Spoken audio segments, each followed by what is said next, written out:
Well, welcome to the Beyond Cinema Studios presented by Celebs.com up here at Sundance. Lindsay, Dermot, Calvin. Firstly, day of.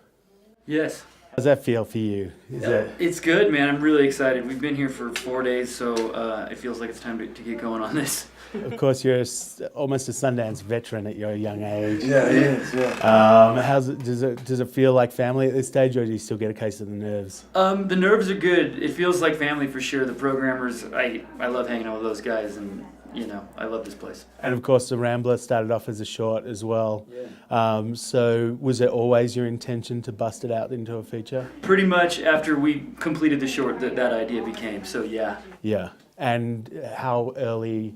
I mean, I know Lindsay obviously been a muse from the beginning. Absolutely. When did Dermot come into the picture? Right when the project started becoming real, and it was kind of told to me that in order to make a movie like this, you need a saleable talent. And then his name came right up, and I was like, absolutely, let's meet that guy. So, as you know, people kind of look at people's work when they know it just inherently. What for you was which Dermot was your Dermot? It was an amalgam of the Young Guns Dermot and the Dermot from Undertow together. So not about Schmidt Dermot. Yeah. No. Well, I do love that Dermot. Yeah, no, that's a good Dermot. Even I'll admit. Yeah, that was a good one. Yeah. So for you, what was the first time you met Calvin? Was it over the phone, or did you sit down in a cafe? No, he sent me a letter and either a DVD. So I was able to see the short, but I also watched the Oregonian, which was in competition I think 2 years ago, or at least was at the It was festival. at midnight, yeah. At the same midnight branch that we're in now, just that opening where she comes to life in this car wreck, that feeling of being like really brutalized and not knowing how you got there. Really appealed to me. And in this, you have some of the same sensation. A lot of movies leave you at the end wondering. You talk about it at dinner with your friends. This one, Yeah. holy shit.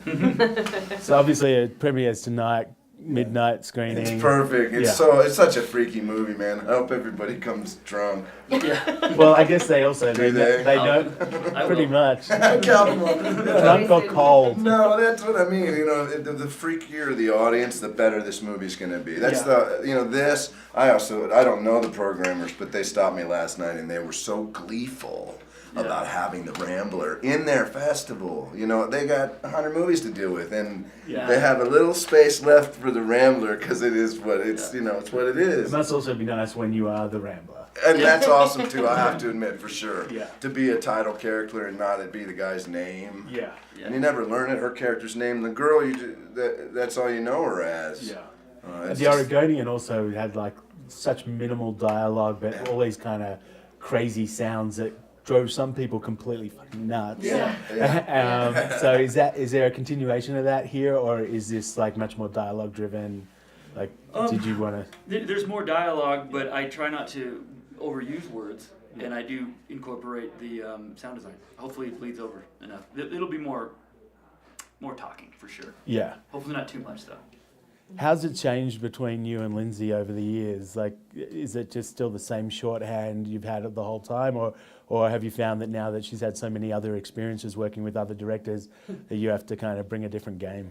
I think I have to bring a different game for everything we do. Like every scene is different, so I'd say it's always been evolving. There's never one thing I can call back on. Even the scenes that we reshot in shorts or from the Rambler short to the feature didn't feel very familiar. So I think every experience is new. I just try to treat it like that. Yeah. I witnessed some amazing rapport between these two because they've been together for a long time and work together. So they're what would you call yourselves? Colleagues. Let's call them colleagues. But when you see the film, you'll see what kind of real life jeopardy Lindsay is put in by her man Calvin. So I'm like, you guys are good with this. I'm good with this. Yeah. But underneath all that was this incredible protective instinct that I saw that surfaced itself really just once or twice, and I knew as much as he was asking of her, the main thing, of course, was her safety and her mental well-being. So I think, if I'm not mistaken or not speaking out of turn, I think Calvin pulled the plug once or twice just on her behalf, because really the stuff that Lindsay was asked to do physically is beyond what anyone's really capable of. Yeah. And yet she did it, and he made her do it anyhow. Yeah. That's my boyfriend. That's my man. Do you guys though have a different like after going off and doing Justified and True Blood and having these kind of, what's weird is that they've both also become such cult things, and of course Calvin gets that word associated with him all the time too. Right. But is there a different viewfinder for you looking back at Calvin now that you've been on these shows? I absolutely love working with him because we do have a shorthand, and I know now that we've been together for a while, I know his brain really well, and I can almost visualize how everything is going to look and how it's going to sound, and that to me is really exciting because I know in the back of my mind, oh my God, that's going to be incredible, or this is going to be so fucked up, or it's just, I know his brain so well, and that's really fun to see. Could you ever have kind of foreseen all that sort of stuff happening back in Pile Driver, Little Farm days? Absolutely not. But I will say, when he first gave me the script for Pile Driver, I didn't know him at all. We met in an acting class, and I was kind of skeptical. I was like, all right, yeah, I'll read this and we'll see. But I read it, and I was instantly hooked. I was like, this is so weird. And, as soon as I met him, I just, I fell for him. He's got a really great mind. But like you say, look at Justified or True Blood, Lindsay, for whatever reason, is an actress that you can really go to when it comes to the bizarre. That's true. And yet in real life she doesn't really give off that sensation necessarily, at least not to me.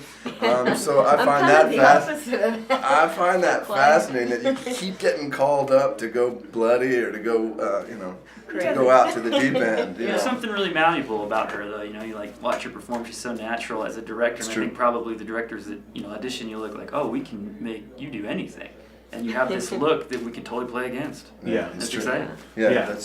So do you still have, you're from Utah originally? I am, yeah. So I'm do you from still Salt Lake have City. family up here and I stuff? do, and they're all going to be at the screening, our Oh, Salt Lake shit. screening. They're huge, they're very big supporters of Calvin, and it's fun. A lot of my family's Mormon, half my family's Mormon, and half of them aren't. But even the Mormons come, so it's kind of fun. And what about just in terms of logistics? Where'd you shoot this? Up in the Pacific Northwest again? Or? No, we shot it sadly down in New Mexico, but even Jimmy Buffett left Key West. So sometimes you gotta leave the nest. Val Kilmer territory. But not Val Kilmer territory. Southern New Mexico, Roswell, so southeastern New Mexico. So much different look than you see a lot of films take out of Santa Fe or a Taos Tasuki. So this is a different totally place. city. I know it was probably written like his shorts Right. with the woods in mind, but for myriad reasons we find ourselves in like dusty cul-de-sac city of the Is that like just incentives and all that sort of stuff? Or I really got excited about the idea of New Mexico, and it was really easy to switch the initial vision. So incentive definitely played a part of it. It's like, which of the incentive states do you want to shoot in? And New Mexico was my first choice. yeah. And what it provided for you was the soul of the movie, that it's just shifted, and his ability to do that so fast with such facility was awesome. And what we got were amazing locations with like Sulphur Springs and weird landscapes that you wouldn't have found in the Northwest. You'd have another quality, but this gave it some sort of grotesque aspects. So can we expect to see the equivalent of the hippie witches and the green fur-suited people and stuff? I think we'll exceed it. Yeah. I think we'll exceed it. Hey, let's be honest. Calvin and I had a conversation about the Oregonian, and one of his big concerns was that the blood didn't match very well. You know what I mean? When you cut to the next thing, you shot 2 days later, and she's still all bloody on the head, that maybe that drip is there or whatever. And so you cut it right next to each other and it jumps out. So I'll say to Calvin, there's a lot of cigarette smoking in this movie too, which you always have to, you have to match that. Yep. Impeccable. So as good as the Oregonian was in terms of continuity, the Rambler's better. Yeah. Outdone himself. Outdone himself with continuity. So that's the one thing Really they can't good. take away from us. Yeah. That's right. I had one friend who invites me to Yeah. a screening of his movie, and he's just got a small role, but I go to support him. And afterwards, I was like, it wasn't much of a film. He knew it, I knew it, so I was just like, dude, your continuity was incredible. They cut between those shots and your hand was in exactly the same spot. I mean, it was just amazing. So we're going to switch out the adjective cult to continuity, Calvin. Exactly. That would be great. I would like New to. title. I would like to be a pioneer. No, what he did is he took all that he's brought to Sundance up till now and put it in like an ironclad package. So you get it all in, like you were talking about the sound design and different coloration and visual effects, minor effects here and there.